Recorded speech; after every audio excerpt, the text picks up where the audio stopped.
Hello friends, welcome back to my channel. মই আজি আপোনালোকলৈ বহুত ইজি আৰু টেস্টি ৰেচিপি এটা প্ৰনৰ লৈ আহিছো হেতু হৈছে prawn masala. prawn masala বনাবলে আমাক লাগিব প্ৰথমতে 3টা পিয়াজ, 3টা জলকীয়া, নহৰু, আদা আৰু 2টা বিলাহী। আৰু ড্ৰাই স্পাইসেস খিনি আছে হেখিনি আমি পাছত দেখাম। এতিয়া আমাক লাগিব prawns Misa Maas যোনটো মই এপোৱা লৈছো। এতিয়া গৰম কেৰাহী এখনত 2 চামুচ তেল দিব। মই ৰিফাইন তেল লৈছো। আৰু তেলখিনি গৰম হৈ গলে আধা চামুচ জিৰা দি দিব গুটা জিৰাখিনি ফুটিবলৈ ধৰিলে আধা চামুচ গুটা ধনিয়া গুটি দি দিব তাৰ পাছত পিয়াজখিনিও দি দিব কাটি থোৱা এতিয়া জলকীয়া দিব জলকীয়া কেটা মই মাজতে এনেদৰে ফালি ফালি দিছো গুটা নহৰু এনেদৰে 10-11 ফুটামান দি দিব আদাও এনেকে পিস কৰি পেলাই দি দিব এতিয়া গুটেইখিনি ভালদৰে লৰাব আৰু যেতিয়া দেখিব যে পিয়াজখিনি অলপ সিজিছে তেতিয়া আপুনি বিলাহীখিনি দি দিব বিলাহীখিনি সিজালৈকে এনেদৰে লৰাই থাকিব আৰু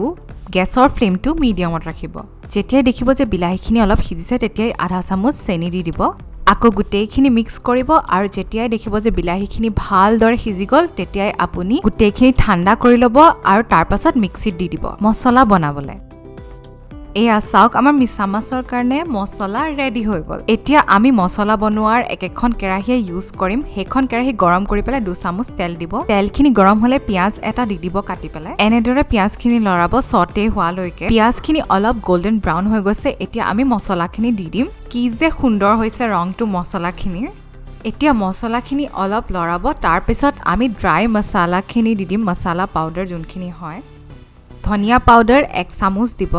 जीरा पाउडर 1 চামুচ দিব কাশ্মীৰী লাল মিৰ্চ 1 চামুচ দিব নিমখ 1 চামুচ দিব আৰু গুটে মছলাখিনি ভালদৰে মিক্স কৰিব এতিয়া এয়া চাওক আমাৰ মছলাখিনি ভালদৰে মিক্স হৈ গল এতিয়া আমি মিছা মাছখিনি দিম মিছা মাছখিনি মই ভালদৰে বাকলি গিছাই থৈছোৱে আগতে এতিয়া মিছা মাছখিনি ভালদৰে হাতাৰে মছলাখিনিৰ লগত মিক্স কৰি দিব মিছা মাছখিনি 3 মিনিট মান এনেদৰে লাহে লাহে লৰাব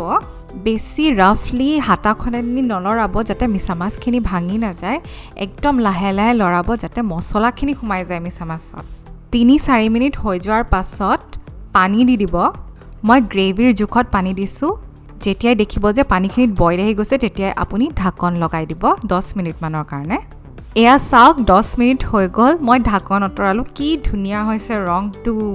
মিছা মাছখিনিও ভালদৰে সিজি গল এতিয়া খাবহে লাগে আৰু মোৰ prawn masala ready